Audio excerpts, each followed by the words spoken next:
Morning class. आज मैं श्वेता अग्रवाल आपको औपचारिक पत्र लिखना सिखा रही हूँ। इस वीडियो में मैं आपको औपचारिक पत्रों के प्रारूप को स्पष्ट रूप से तथा विस्तार से समझाऊंगी ताकि आपको किसी भी प्रकार की कोई कठिनाई ना रहे। लेकिन आप मेरी इस वीडियो को प्रारंभ से लेकर अंत तक अवश्य देखिएगा ताकि आप भली प्रकार से इन पत्रों के प्रारूप से अवगत हो जाएं। औपचारिक पत्र उन लोगों के लिए लिखे जाते हैं जिनसे हमारा व्यक्तिगत परिचय नहीं होता है। इसमें व्यक्ति का नहीं बल्कि उसके पद का महत्व होता है। पत्र प्रायः किसी विभागीय अधिकारी के लिए लिखे जाते हैं या एक विभाग से दूसरे विभाग के लिए लिखे जाते हैं। औपचारिक पत्र का प्रारूप। औपचारिक पत्र में बाईं ओर अर्थात मार्जिन लाइन के साथ में सबसे पहले हम पत्र प्राप्त करने वाले का पता लिखते हैं। सबसे पहले हम इसमें लिखते हैं सेवा में। दूसरी लाइन में हम जो है लिखते हैं जिस अधिकारी को हम पत्र लिख रहे हैं उस अधिकारी के पद का नाम अर्थात वह जिस पद पर कार्यरत है उसके अनुसार उस अधिकारी का नाम। जैसे प्रधानाचार्य को लिख रहे हैं तो आदरणीय प्रधानाचार्य। यदि हम किसी समाचार पत्र के संपादक को लिख रहे हैं तो संपादक महोदय। यदि हम किसी स्वास्थ्य विभाग को लिख रहे हैं तो स्वास्थ्य अधिकारी महोदय। अब तीसरी पंक्ति में हम यहाँ पे लिखते हैं वह जिस विभाग में अर्थात जिस कार्यालय में वह कार्यरत है उस कार्यालय का नाम। जैसे हम स्कूल के प्रधानाचार्य को लिख रहे हैं तो यहाँ पर स्कूल का नाम, क्योंकि यहाँ पर कार्यालय क्या है, स्कूल। अब यदि हम किसी स्वास्थ्य अधिकारी को लिख रहे हैं तो उनका कार्यालय क्या है, नगर निगम। यदि हम किसी समाचार पत्र के संपादक को लिख रहे हैं तो उनका कार्यालय क्या है, यहाँ पे उनका जो समाचार पत्र है वह उनका कार्यालय। जैसे अमर उजाला, दैनिक जागरण, ये कार्यालय के नाम के स्थान पर लिखे जाएंगे। अब वह कार्यालय जो है किस शहर में है, नेक्स्ट लाइन में हम उस शहर का नाम लिखते हैं जिसमें वह कार्यालय है। शहर लिखने के बाद में एक लाइन का स्पेस छोड़ेंगे। फिर हम लिखते हैं विषय। विषय में हम लिखते हैं एक पंक्ति में विषय लिखा जाता है कि हमने जो पत्र लिखा है उसे लिखने का उद्देश्य क्या है। यह बहुत ही संक्षिप्त होना चाहिए और स्पष्ट होना चाहिए। विषय लिखने के बाद दोबारा हम एक लाइन का स्पेस छोड़ते हैं। फिर हम जिसे पत्र लिख रहे हैं उसको संबोधित करते हुए संबोधन शब्द का इस्तेमाल करते हैं। जैसे यदि हम किसी फीमेल को लिख रहे हैं तो हम लिखेंगे महोदया। यदि हम किसी मेल को लिख रहे हैं तो हम लिखेंगे महोदय। अगली पंक्ति से ही हम जो हम पत्र लिख रहे हैं उसके विषय वस्तु का विस्तार करते हैं। अब इसमें जो विषय वस्तु लिखी जाती है वह 2 पैराग्राफ में होती है। पहले पैराग्राफ में हम जिस उद्देश्य से हम पत्र लिख रहे हैं, जिस कारण से हम पत्र लिख रहे हैं उसे हम स्पष्ट कर रहते हैं। दूसरे पैराग्राफ में हम जो भी समस्या है उसके समाधान के लिए यदि हमारे कोई उपाय हैं, हमारे कोई सुझाव हैं तो हम वो देते हैं, या हम उनसे किसी भी प्रकार की कोई अपेक्षा रखते हैं तो हम उसको वर्णित करते हैं उसमें। अब पत्र के समापन पर हम यहाँ पर धन्यवाद लिखते हैं। धन्यवाद के बाद अगली पंक्ति में अब हम लिखते हैं अभिनिवेदन या कह दीजिए स्वनिर्देश शब्द। यदि मेल है तो वह लिखेगा भवदीय और यदि फीमेल है तो वह लिखेगी भवदिया। और यदि हम प्रधानाचार्य को पत्र लिख रहे हैं तो हम उस स्थिति में मेल लिखेगा आपका आज्ञाकारी शिष्य और फीमेल लिखेगी आपकी आज्ञाकारिणी शिष्य। अब नेक्स्ट पंक्ति में हम लिखते हैं नाम। नाम यह तभी लिखा जाएगा यदि प्रश्न पत्र में नाम दिया होगा, अन्यथा हम उसके स्थान पर लिखेंगे क ख ग या अ ब स। उसके बाद अगली पंक्ति में हम लिखते हैं पता। पता किसका होता है, यहाँ पे पत्र भेजने वाले का पता। लेकिन हम जो पता है तभी लिखेंगे जब हमें प्रश्न पत्र में दिया होगा। यदि हमें पता नहीं दिया होता तो हम कोई भी काल्पनिक पता लिख देते हैं। या हम उस समय क्योंकि परीक्षा भवन से पत्र लिख रहे हैं तो उस स्थिति में हमारा पता क्या होगा, परीक्षा भवन और साथ में शहर का नाम, दिल्ली, ग्रेटर नोएडा, जो भी है वो लिखते हैं। उसके बाद अंतिम पंक्ति में हम लिखते हैं दिनांक। लेकिन कुछ जो पुस्तकें होती हैं उनमें जो पत्र भेजने वाले का पता है वह सबसे ऊपर भी दिया जाता है। तो आप यदि चाहे दोनों ही जो फॉर्मेट होते हैं, दोनों ही जो प्रारूप होते हैं वह मान्य होते हैं। यदि आप चाहें तो पत्र भेजने वाले का पता जैसे परीक्षा भवन और दिल्ली, उसके बाद एक लाइन का स्पेस छोड़ दीजिए, फिर लिखिए दिनांक, फिर एक लाइन का स्पेस छोड़ दीजिए, फिर आप यहाँ पर लिखिए सेवा में। फिर जैसे मैंने ये प्रारूप आपको समझाया हुआ है सेम उसी को आप लिख लेते हैं। आपकी इच्छा है, दोनों तरह के जो फॉर्मेट होते हैं वह मान्य होते हैं।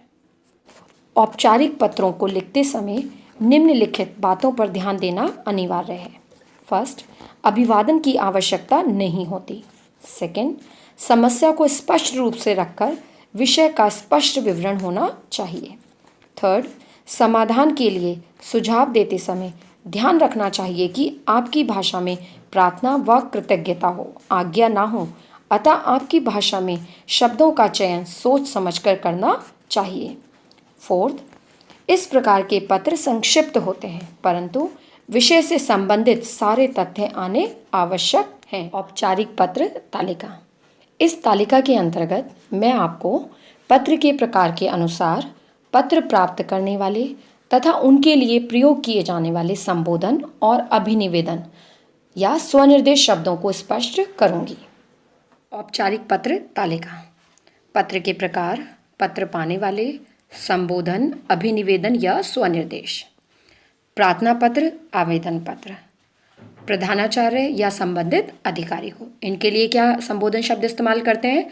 महोदय, महोदया, आदरणीय, मान्यवर।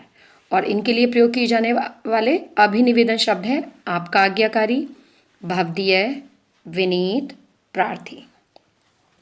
दूसरे प्रकार के पत्र होते हैं हमारे शिकायती पत्र। वो किसे भेजे जाते हैं? वो संबंधित अधिकारी जो हैं जिन्हें आप शिकायत कर रहे हैं। इसके लिए प्रयोग किए जाने वाले संबोधन शब्द हैं महोदय, महोदया। और इसके लिए प्रयोग किए जाने वाले अभिनिवेदन शब्द हैं भवदीय, भवदिया, प्रार्थी। अब हमारा तीसरा आता है संपादकीय पत्र। ये किसे भेजे जाते हैं? संपादक को, चाहे वो पत्रिका के हों या किसी समाचार पत्र के संपादक हों। उनके लिए प्रयोग किए जाने वाले संबोधन शब्द हैं महोदय, महोदया। और अभिनिवेदन शब्द हैं भवदीय, भवदिया, प्रार्थी। अब हमारे नेक्स्ट कौन सा प्रकार है पत्र का? व्यावसायिक पत्र। इसे यह किस किस को भेजा जाता है? पुस्तक विक्रेता को, बैंक प्रबंधक को या किसी भी व्यावसायिक संस्था को। इनके लिए प्रयोग किए जाने वाले संबोधन शब्द हैं श्रीमान, महोदय, मान्यवर आदि। अब इनके लिए अभिनिवेदन शब्द हैं भवदीय, निवेदक।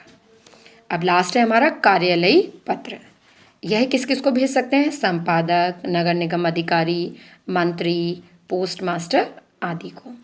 इनके लिए संबोधन शब्द हैं महोदय, मान्यवर, आदरणीय। और अभिनिवेदन या स्वनिर्देश शब्द हैं भवदीय, निवेदक, विनीत और प्रार्थी। आशा करती हूँ कि इस तालिका को देखने के बाद अब आप औपचारिक पत्र लिखने में संबोधन और अभिनिवेदन शब्दों का चयन करने में कोई गलती नहीं करेंगे। अब मैं औपचारिक पत्रों के प्रारूप को स्पष्ट करते हुए कुछ पत्रों को पढ़ रही हूँ। अपने क्षेत्र में भारी यातायात के कारण होने वाली असुविधाओं का वर्णन करते हुए क्षेत्र के सांसद को पत्र लिखकर उन्हें दूर करने का अनुरोध कीजिए। अब इस पत्र में देखिए सबसे पहले क्या दिया हुआ है। अब इस पत्र में सबसे पहले जो पत्र भेजने वाला है उसका पता दिया हुआ है, और पत्र भेजने वाला जो है वह उस समय एग्जामिनेशन रूम से पत्र लिख रहा है। तो इस समय इसका पता क्या है? परीक्षा भवन, दिल्ली। फिर एक लाइन का स्पेस छोड़ा हुआ है, फिर लिखा हुआ है दिनांक, फिर दोबारा एक लाइन का स्पेस छोड़ा हुआ है और उसके बाद लिखा हुआ है सेवा में।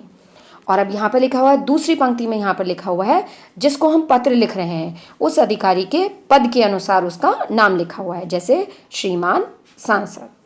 तीसरी पंक्ति में यहाँ पर लिखा हुआ है वह जो अधिकारी है जिस कार्यालय में है उस कार्यालय का नाम, सांसद कार्यालय।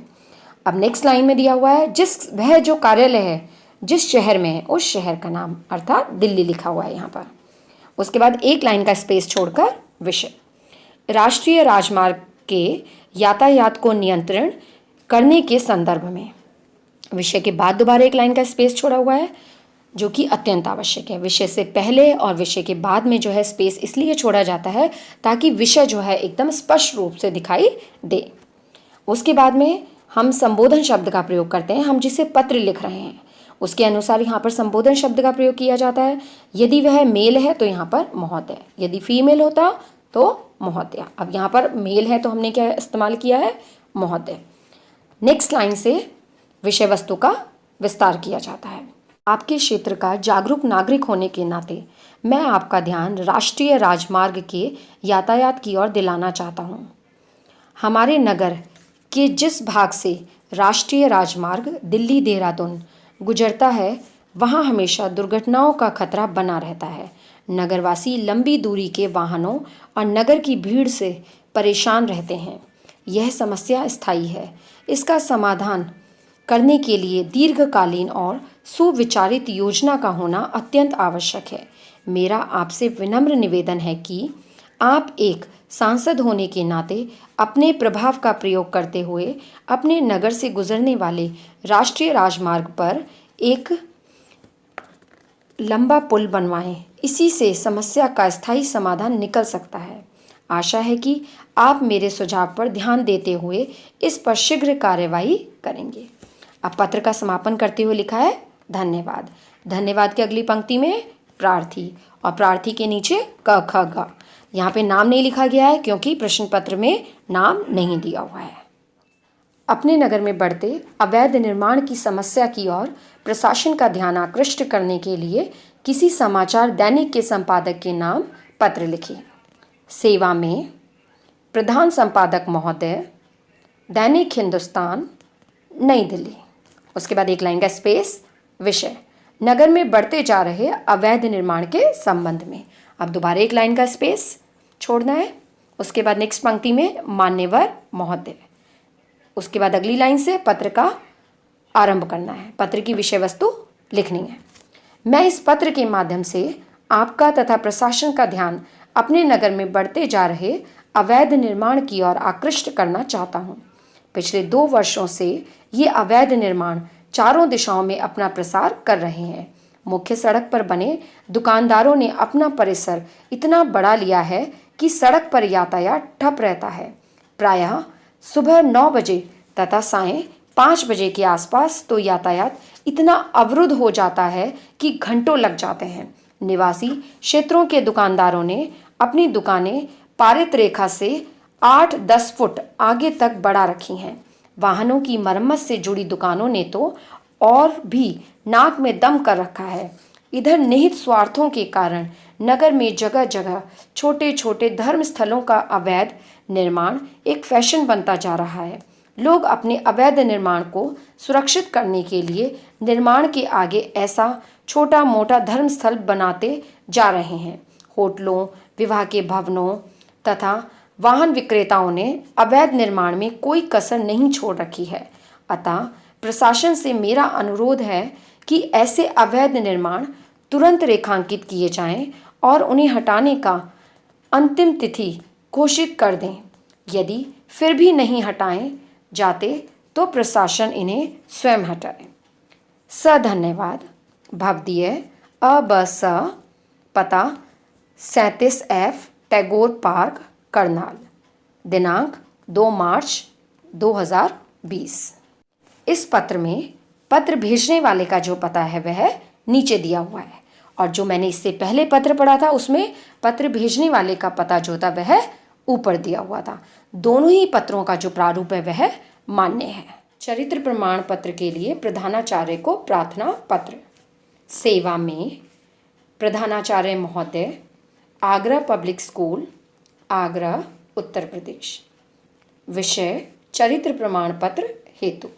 महोदय, निवेदन है कि मैंने गत वर्ष 2020 में 10वीं कक्षा उत्तीर्ण की है। मेरे पिताजी का नोएडा से सिकंदराऊ, हाथरस स्थानांतरण हो गया है। मैंने यहाँ 11वीं कक्षा में प्रवेश के लिए GS हिंदू कॉलेज में आवेदन किया है। विद्यालय के प्रधानाचार्य ने प्रवेश के समय चरित्र प्रमाण पत्र संलग्न करने के लिए कहा है। अतः प्रार्थना है कि आप चरित्र प्रमाण पत्र देने की कृपा करें। मैं आपका आभारी रहूँगा। धन्यवाद। आपका आज्ञाकारी शिष्य क ख ग। 10वीं ब अनुक्रमांक 22। दिनांक 15 जुलाई 2020। इस पत्र में देखिए पते के स्थान पर कक्षा और अनुक्रमांक लिखा हुआ है, क्योंकि जब हम प्रधानाचार्य को पत्र लिख रहे हैं या अपनी कक्षा अध्यापिका को पत्र लिख रहे हैं या अपने विषय अध्यापक को पत्र लिख रहे हैं या अध्यापिका को पत्र लिख रहे हैं तो उस स्थिति में हमारा जो पता है हमारी कक्षा है। इसलिए हम यदि इनमें से किसी को भी पत्र लिखते हैं तो हम यहाँ पर कक्षा और अनुक्रमांक ही लिखते हैं। दिल्ली शिक्षा निदेशालय के सर्व शिक्षा अभियान के अंतर्गत प्राथमिक अध्यापक हेतु आवेदन पत्र। सेवा में शिक्षा निदेशक महोदय, शिक्षा निदेशालय, पुराना सचिवालय, दिल्ली। विषय प्राथमिक अध्यापक पद हेतु आवेदन पत्र। महोदय, दिनांक 10 अक्टूबर 2019 के दैनिक समाचार पत्र राष्ट्रीय सहारा से ज्ञात हुआ है कि सर्व शिक्षा अभियान के लिए प्राथमिक अध्यापकों की आवश्यकता है। प्रार्थनी भी इस पद हेतु अपना आवेदन पत्र प्रस्तुत कर रही है, जिसका विवरण इस प्रकार है। नाम मधुरिमा सिंह, पिता का नाम MB सिंह, जन्म तिथि 14, दिनांक 1984, राष्ट्रीयता भारतीय। शैक्षिक योग्यता। इस तालिका में हमने 5 कॉलम बनाए हैं। पहला जो कॉलम है उसमें हम लिख रहे हैं कक्षा, दूसरे कॉलम में बोर्ड, तीसरे कॉलम में वर्ष, चौथे कॉलम में प्रतिशत और लास्ट कॉलम में सब्जेक्ट्स। शुरू करते हैं। कक्षा 10वीं, CBSE दिल्ली, वर्ष 2001, 72%। विषय हिंदी, अंग्रेजी, गणित, विज्ञान, सामाजिक विज्ञान, संस्कृत। कक्षा 12वीं, CBSE दिल्ली, 2003, 78%। हिंदी, अंग्रेजी, भूगोल, अर्थशास्त्र, नागरिक शास्त्र। JBT DIT केशव विश्वविद्यालय, 2005, 68%। सभी अनिवार्य विषय। BA दिल्ली विश्वविद्यालय दिल्ली, 2008, 65%। विषय हिंदी, अंग्रेजी, अर्थशास्त्र, इतिहास। अब कॉलम खत्म होने के बाद में हम अपना जो भी हमारा एक्सपीरियंस है वो लिखेंगे। अनुभव।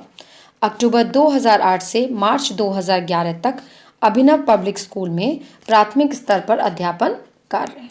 उसके बाद में घोषणा। मैं वचन देती हूँ कि मैं पूरी निष्ठा एवं ईमानदारी से कार्य करूँगी। अब यहाँ पत्र हमारा समाप्त हो गया। अब हम लिखते हैं यहाँ पर धन्यवाद। प्रार्थनी क ख ग, पता लिखेंगे इसमें। आप इसमें दिया हुआ है WP 4/28 मौर्य एन्क्लेव, पीतमपुरा, दिल्ली, दिनांक 15 अक्टूबर 2019। अब हमने इसमें जो भी अटैचमेंट इस लेटर के साथ लगाएंगे वो हम यहाँ पर लिखते हैं। संलग्न उपयुक्त शैक्षिक योग्यता के अंक पत्र एवं प्रमाण पत्रों की छायांकित प्रति। इस वीडियो को देखने के बाद अब आपको औपचारिक पत्र लिखना अवश्य आ गया होगा। नीचे डिस्क्रिप्शन में मैंने PDF का लिंक दिया है, जिसमें मैंने सैंपल में कुछ पत्रों को दिया है, उन्हें आप अवश्य पढ़िएगा। तथा इससे पहली वीडियो में मैंने अनौपचारिक पत्रों को पढ़ाया है, उसका लिंक भी मैंने नीचे डिस्क्रिप्शन में दिया है, आप उसे देखिएगा। और मैं उम्मीद करती हूँ अब आपको प्रश्न पत्र में पूछे गए औपचारिक और अनौपचारिक पत्र दोनों लिखने आ जाएंगे। Thank you students for watching my video.